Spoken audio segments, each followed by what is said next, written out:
Magandang araw sa inyo. Maraming salamat sa mga nakinig at mga nag-like at subscribe sa ating munting channel. Ngayon ay may bagong na naman tayong papakinggang kwento.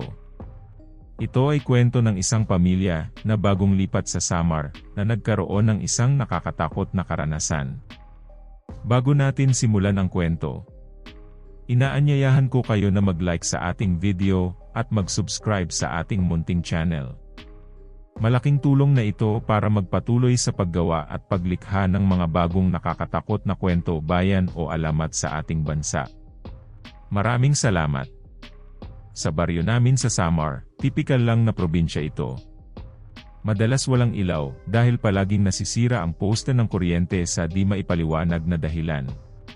Malapit sa dagat ang bahay namin, kaya kapag high tide, doon kami naliligo ng mga kaibigan ko sa pantalan, ilang hakbang lang mula sa bahay. Isang araw, napag-usapan namin ang bagong lipat na mag-asawa na malapit ang bahay sa kakahuyan. Nagtataka ang mga tao dahil simula nang dumating sila, hindi pa sila nakikitang lumabas tuwing umaga at hapon. Pero kapag alas 5 na ng hapon, makikita ang matandang babae na parang hinang-hina, at ang asawa niyang bitbit ang panggatong.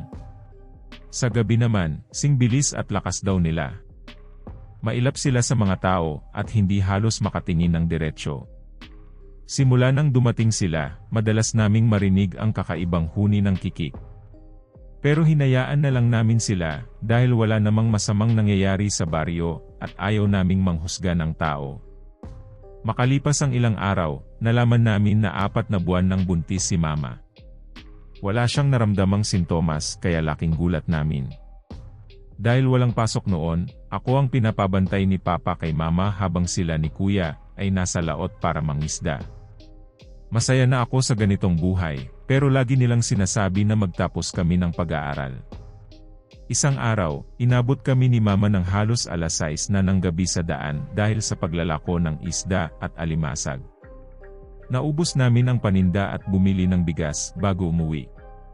Nakasalubong namin ang bagong lipat na mag-asawa at nabunggo si Mama. Mabuti na lang at nasa likod ako para alalayan siya. Hinawakan ng matandang babae ang tiyan ni Mama at sinabing buti na lang at hindi siya bumagsak dahil baka mapano ang pinagbubuntis niya. Nag-alala si Mama at hinila ako palayo. Pag-uwi namin, si Papa ang nag-asikaso kay Mama at sinabi niyang pagod lang siya. Kinagabihan, tahimik na ang lahat pero nawalan ng kuryente. Nakakairita ang malakas na huni ng kikik pero nasanay na kami. Sa kalagitnaan ng pagtulog, nagising ako sa malakas na kalabog sa bubong na parang may naglalakad na mabibigat ang paa. Nakarinig kami ng kalusko sa kwarto nila Mama. Pagpasok namin, nakita namin si Mama na namimilipit sa sakit ng tiyan at si Papa na nakayakap sa kanya. Biglang tumayo si Papa at kinuha ang itak, inutusan si Kuya na kumuha ng asin at bawang. Sinaboy nila ito sa bintana at sa paligid ng bahay. Si Mama nawala ng malay dahil sa tindi ng sakit. Nung kinut ko ang pulang sinulid na nakalambitin mula sa bubong, nakita ko ang maliit na dila na gumagalaw pa. Sigaw ako sa takot at agad pumasok sina Papa at Kuya. Pagkakita sa dugo ang kamay ko, tinanong nila kung nasugatan ako. Saka ko itinuro ang putol na dila sa sahig. Kinabukasan, nagising ako sa iyakan. May manggagamot at mga tao sa bahay. Wala na raw ang sanggol sa sinapupunan ni Mama. 2 aswang daw ang lumusob sa amin kagabi. Dahil sa lakas ng kutob ni Papa, pinuntahan nila ang bahay ng bagong lipat pero wala na sila. Sinunog ni Papa ang bahay nila dahil sa galit. Mahirap at masakit ang nangyari sa amin, lalo na kina Papa at Mama na nawalan ng anak. Pinagdasal na lang namin ang nangyari at humiling ng proteksyon. Hindi na rin nabuntis pa si Mama simula noon. Ilang taon na ang lumipas pero hanggang ngayon, naaalala pa rin ni Mama ang kapatid naming hindi na isinilang. Ilang taon na rin ang lumipas mula nang mangyari ang malagim na gabi. Nakapag-asawa na ako, pero hindi pa rin nawawala sa alaala namin ang nangyari. Madalas ko pa ring marinig si Mama na nagdarasal at humihiling na sana'y protektahan kami ng Diyos mula sa mga masasamang nilalang. Tuwing magkakaroon kami ng salusalo o simpleng pagtitipon, lagi naming napag-uusapan ang kapatid naming hindi na isinilang.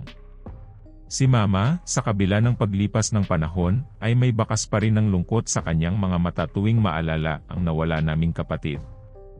Gayunpaman, pinipilit niyang maging masaya para sa amin, at patuloy na umaasa na ligtas kami mula sa anumang kapahamakan. Ang buhay namin ay nagpatuloy. Si Papa at Kuya ay patuloy na nangingisda, at kami ni Mama ang naglalako ng mga huli nilang isda at alimasag. Hindi na muling nagpakita ang bagong lipat na mag-asawa, at ang takot sa aswang ay unti-unting napalitan ng pagkakontento at kaligayahan sa araw-araw na buhay. Kahit paano, natutunan naming magpatawad at magpatuloy sa buhay. Nagkaroon kami ng mas malalim na pananampalataya at pananalig sa Diyos. Tuwing gabi, lagi kong isinasama sa dasal ang proteksyon para sa aming pamilya at pasasalamat sa bawat araw na ligtas at buo kaming magkakasama. Sa bawat pagsubok, natutunan naming maging mas matatag at mas malakas.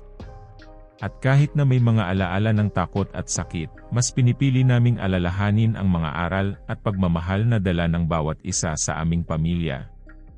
Ang malagim na gabi ay naging bahagi na ng aming kwento, isang kwentong nagpapatunay ng lakas at tibay ng aming pamilya sa kabila ng mga pagsubok at panganib na dumaan sa aming buhay. Sa pagtatapos ng kwentong ito, nais naming magpasalamat sa inyong lahat na nakinig at sumubaybay sa aming kwento dito sa Pinoy Lagim Stories. Sana'y nagustuhan niyo ang aming ibinahaging karanasan, at naway magsilbing aral ito sa lahat na ang pagmamahal at pagtutulungan ng pamilya ay ang pinakamahalagang sandata laban sa anumang hamon o panganib. Maraming salamat sa inyong oras at suporta.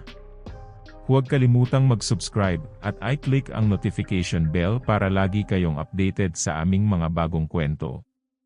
Hanggang sa muli, ingat at pagpalain tayong lahat. Paalam at magandang gabi.